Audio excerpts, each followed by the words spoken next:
बिस्मिल्लाहिर्रहमानिर्रहीम। अल्लाहुम्मा सल्लि अला मुहम्मदिन व आलि मुहम्मद। नाज़रीन मोहतरम, सलाम अलैकुम। जैसा कि आप हजरात को मालूम है, असहाब इमाम हुसैन अलैहिस्सलाम के जो इमाम हुसैन अलैहिस्सलाम के हमरा शहीद हुए, हम उनकी मुख्तसर ज़िंदगी नामा आपके सामने बयान करते हैं। इसी तरीके से हमारे चैनल शिया टीवी नेपाल में कुरान मजीद सीखने का मुकम्मल कोर्स है। जिसको कुरान मजीद से मोहब्बत है और कुरान मजीद को सीखना चाहता है, वो हमारे चैनल में कुरान मजीद के उस कोर्स को देख सकते हैं और कुरान मजीद को सीख सकते हैं। बहुत ही अजीम सवाब है। आज असहाब इमाम हुसैन अलैहिस्सलाम में से एक ऐसी शख्सियत का हम तज़किरा करेंगे कि जो मुअल्लिम कुरान मजीद भी थे और इमाम हुसैन अलैहिस्सलाम के एलची और सफ़ीर भी बने। ये दर्जा जो इमाम हुसैन अलैहिस्सलाम का नायब और एलची बनने का है, ये किसी आम इंसान को नहीं मिलता, बल्कि ये साहिबे इल्म को, साहिबे शरफ को मिलता है, साहिबे ज़र्फ़ को मिलता है। लिहाजा वो कौन शख्सियत है कि जिनको इमाम हुसैन अलैहिस्सलाम ने अपनी जानिब से उमर साद से गुफ्तगू करने के लिए वो गैर मासूम शख्सियत और गैर अहले बैत और गैर हाशमी के जिनको इमाम ने चुना है, आज उनके बारे में हम जानेंगे। आज तज़किरा है जनाबे हंज़ला का। जनाबे हंज़ला इब्ने असअद शिबामी का मुख्तलिफ तरीक़े से तारीख़ में नाम लिया गया है। जनाबे हंज़ला के नाम के पीछे शबामी जैसा लिखा हुआ है, इसी तरीके से शिबामी भी लिखा है, इसी तरीके से शामी भी आपको कहा गया। लेकिन हमें लगता है कि ये तारीख़ की इश्तिबाह और गलती है कि जो शिबामी के जगह पर इस्तिंसाख की वजह से अरबी के शामी लिखा गया है। जनाबे हंज़ला को अजली भी कहा गया और कहीं कहीं पर शैबानी भी लोगों ने लिखा है। आप कूफे के रहने वाले थे और कबीले हमदान के रहने वाले थे कि कबीले हमदान का जो शाखा है शिबाम, आप उस शाखे से, उस ताइफे से ताल्लुक़ रखते थे। आपका कबीला कहतानी अरब का कबीला था, जो अरब के जुनूब यानी दक्षिण इलाके में यानी आज के यमन में आबाद था। लिहाजा उसी नस्ल से आप ताल्लुक़ रखते हैं, लेकिन घर परिवार को लेकर आप कूफे में अपने कबीले के और ताइफे के साथ रहते थे। आपके वालिद का नाम 4-5 तरीक़े से तारीख़ में ज़िक्र हुआ है।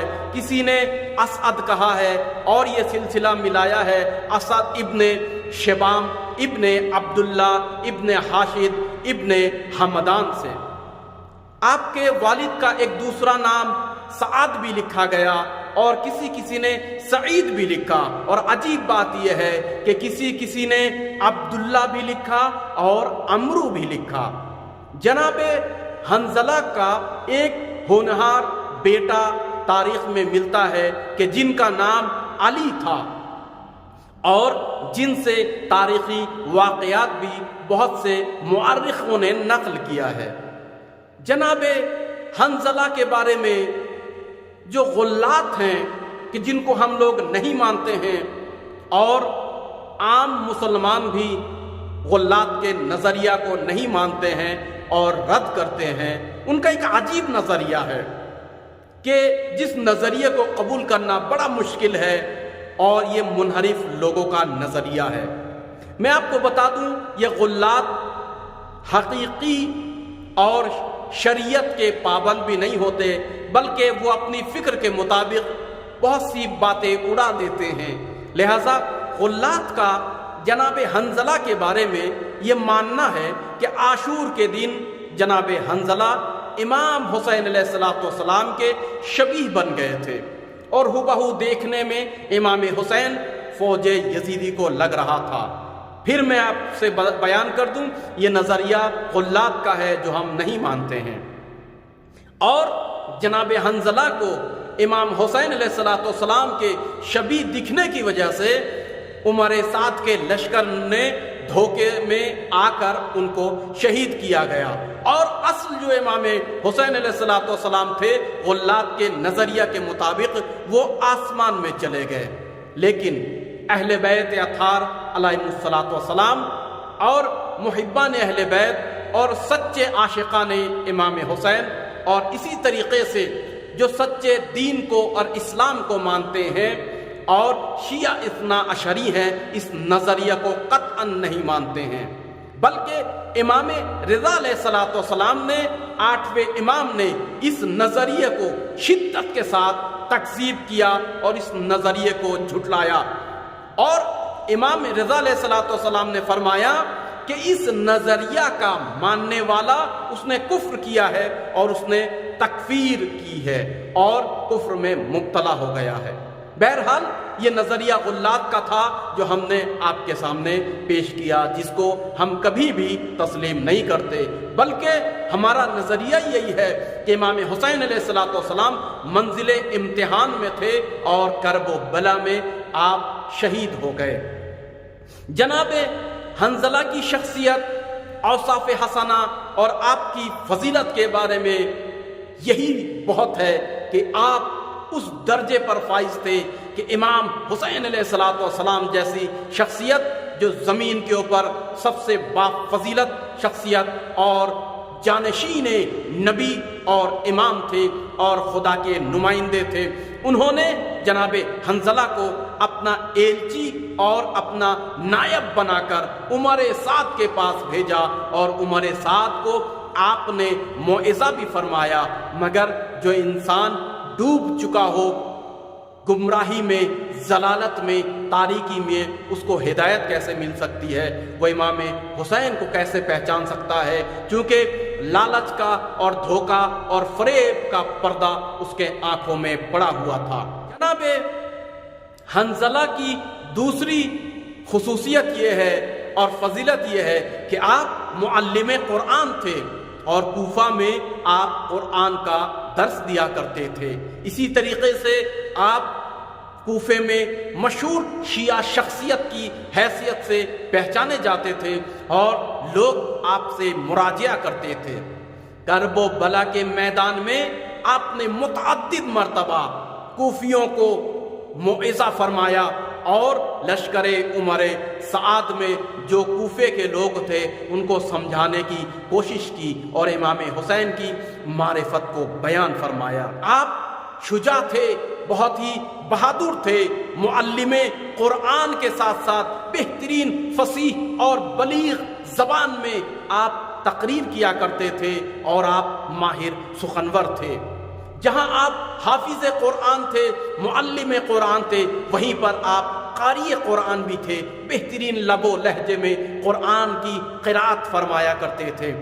میدان کرب و بلا میں آپ نے آنے کے بعد سورہ غافر کی 30 سے 33 آیت کی تلاوت فرمائی اور اس سے اہل بیت اطہار اور امام حسین علیہ السلام کی حقانیت کو ثابت کی اور ثابت کرنے کی بھرپور کوشش کی اور موعظہ فرمایا، حجت کو تمام کی، اور آپ نے فرمایا اے قوم، اگر امام حسین علیہ السلام، یہ 2 جملے جناب حنظلہ کے بہت ہی اہم ہے جو میں آپ کے سامنے رکھ رہا ہوں۔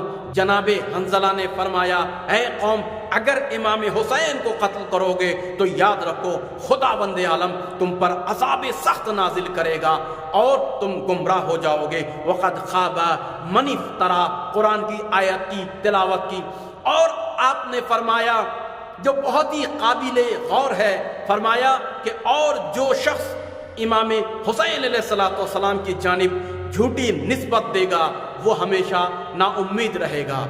دیکھیے اصحاب امام حسین شہیدان کرب و بلا کا پیغام رہتی دنیا تک قائم ہے اور زندہ و جاوید ہے۔ جناب حنظلہ نے کرب و بلا میں جو یہ آخری جملہ فرمایا کہ جو بھی امام حسین علیہ السلام کی جانب جھوٹی نسبت دے گا وہ نا امید ہوگا، یہ جملہ قیامت تک قائم ہے۔ کیا مطلب؟ آج بھی ایسا ہے۔ لہٰذا میں اپنے علماء खुतबा, जाकिरीन, जितने भी इमाम हुसैन अलैहिस्सलाम का जिक्र करने वाले मेरे मोहतरम और मुअज़्ज़िज़ भाई हैं, उनसे एक अदना सा तालिब इल्म होकर मैं ये गुजारिश करूँगा, मैं ये दरख्वास्त करूँगा कि इमाम हुसैन अलैहिस्सलाम की जानिब हकीकी और सच्ची निस्बत ही दें। कोई ऐसा वाक़या बयान न करें कि जो लोगों को गिरिया करवाने के लिए या अपनी तशवीक़ के लिए इमाम हुसैन के बारे में साबित न हो। लिहाजा हमेशा कोशिश यही करें कि अपना वजीफ़ा मुकम्मल करें और जनाबे सैयदा सलामुल्लाह अलैहा रसूल अकरम सल्लल्लाहु अलैहि वसल्लम और खुदावंद आलम की रज़ायत को ख़रीदें और इमाम हुसैन की जानिब सच्ची निस्बत को ही पेश करें और हकीकी फजीलत को ही बयान करें और सच्चे मसाइब को आप सामने रखें। बहरहाल मैं इस लायक तो नहीं हूँ कि मैं कोई नसीहत करूँ, लेकिन जनाब हंज़ला की नियाबत करते हुए जनाब हंज़ला के इस मैसेज को मैं तमाम उम्मत मुस्लिमा को और ज़िक्र हुसैन अलैहिस्सलाम को जो भी अंजाम देते हैं उनकी खिदमत में पेश कर रहा हूँ, एक अदना सा तालिब इल्म होकर। जनाब हंज़ला की जो नवी खुसूसियत है वो ये है कि इमाम हुसैन यानी वक्त के इमाम ने आपको मौइज़ा करते हुए जब उस जोश और खरूश में देखा तो इमाम अलैहिस्सलाम ने आपके हक में रहमत की दुआ फरमाई। आपकी ज़िंदगी में इमाम ने आपको जन्नत की बिशारत दी और आपकी ताईद की। इमाम हुसैन अलैहिस्सलाम जब करब व बला के मैदान में आखिरी मरहले में अक्सर असहाबो अंसार शहीद हो चुके थे तो उमर साद के लश्कर बार बार तीर बारान किया करते थे। इसी तरीके से मुतअद्दिद लोग नेज़ों को फेंक कर इमाम हुसैन अलैहिस्सलाम को मारने की कोशिश करते थे। तारीख में लिखा है कि बारहा जनाबे हंज़ला ने अपने सीने को इमाम के सामने सिपर कर दिया और अपने आप को ढाल बनाया। इश्क़ इमाम हुसैन अलैहिस्सलाम आपके सीने में मौज मार रहा था कि मैं खुद कुर्बान हो जाऊं, लेकिन अपने वक्त के इमाम के ऊपर कोई नुकसान और आंच न आने दूं। देखिए, ये कहना बहुत ही आसान है मगर करना और कर दिखाना अमली मैदान में इतना आसान नहीं है। जनाबे हंज़ला ने साबित किया कि तमाम तीरों को, नेज़ों को अपने जानिब आते हुए उन्होंने देखा मगर घबराए नहीं, मौत से नहीं डरे, बल्कि आपने इमाम हुसैन की अज़मत को, मारिफत को क्योंकि पहचान लिया, लिहाजा अपनी जान को हीच समझा उनके सामने और आप ढाल बनकर खड़े हो गए। तारीख ने मुतअद्दिद मर्तबा इसको लिखा है, हर तारीख में ये जुमला आपको मिल जाएगा। जनाबे हंज़ला इब्ने असअद शिबामी जब देखते हैं असहाबो अंसार अक्सर शहीद हो चुके हैं तो बार बार मौइज़ा करने के बाद इमाम हुसैन अलैहिस्सलाम के पास जब आए, इमाम हुसैन ने दुआ दी और एक जुमला भी फरमाया कि देखो हंज़ला, ये लश्करे फुज्जार, लश्करे गुमराह इतने मेरे असहाबो अंसार को शहीद कर चुके हैं और बार बार मैं इनसे कुरान की आयत पेश कर रहा हूँ, दलील दे रहा हूँ, मंतिकी और इल्मी लिसाने नबूवत को चूस कर इमाम हुसैन ने अपनी ज़बान में उनके सामने अपनी हक्कानियत की दलील रखी। जब इमाम हुसैन अलैहिस्सलाम की हक्कानियत की दलील ये नहीं मान रहे हैं तो इसका मतलब ये है कि राह हिदायत अब नहीं है। लिहाजा इमाम हुसैन ने फरमाया, इन्होंने जो काम किया है, ये जिस काम को अंजाम दे चुके हैं, अब इसके बाद इनकी किस्मत में कोई हिदायत नहीं है, लिहाजा अब तुम इनको मौइज़ा न करो। जनाब हंज़ला ने फरमाया, यब्न रसूलुल्लाह, आपके ऊपर मेरा सलाम हो, तो क्या अब मैदाने कारज़ार में मेरे जाने का वक्त नहीं आया? आप अगर इजाज़त देते हैं तो मैं रज़्मगाह में जाता हूँ और जाने के बाद अपनी वफादारी को साबित करता हूँ। इमाम हुसैन अलैहिस्सलाम ने जनाबे हंज़ला को इजाज़त दी और आप तुर्की ग़ुलाम इंशाअल्लाह जिनका तस्करा हम करेंगे, जनाबे बुरैर के बाद امام کی اذن سے میدان کارزار میں گئے اور مارکا آرائی جنگ آپ نے کی ہے، لشکر کے صفوں کو تتر بتر کر دیا اور قرآن کی تلاوت کرتے ہوئے آپ شمشیر زنی کرتے رہے۔ پھر آخر میں جناب حنظلہ نے 20 افراد کو عمر سعد کے لشکر سے جہنم رسید کیا اور زخموں سے چور ہو کر زمین کرب و بلا میں تشریف لائے۔ آپ کے اوپر شدید حملہ کیا گیا اور آپ کو زمین کرب و بلا میں شہید کر دیا گیا، جبکہ آپ بھی اپنے آقا امام حسین کی طرح تشنا، بھوکے اور پیاسے تھے۔ وقت کے امام مہدی عجل اللہ تعالی فرج شریف نے زیارت ناحیہ میں اور زیارت رجبیہ میں بھی آپ کے اوپر سلام بھیجا ہے۔ السلام علی حنظلہ ابن اسعد شیبانی، آپ کے اوپر ہمارا سلام ہو اے حنظلہ ابن اسعد شیبانی۔